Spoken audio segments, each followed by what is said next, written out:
កូលាបបងឃ្មុំក្រពុំពេញស្រស់អូនកុំលៀងឈ្មោះណាស្រងជីវ៉ាបងចង់អូនឈ្មោះលីណាជាងដែលនៅផ្សារសួនស្រុកបងឃ្មុំ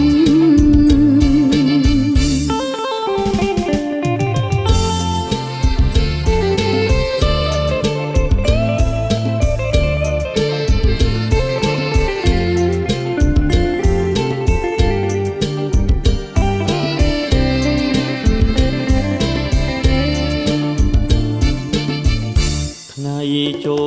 លឆ្នាំថ្មីនាំស្រីទៅស្បត់អ្នកតាបងបត់នៅវត្តមុងរី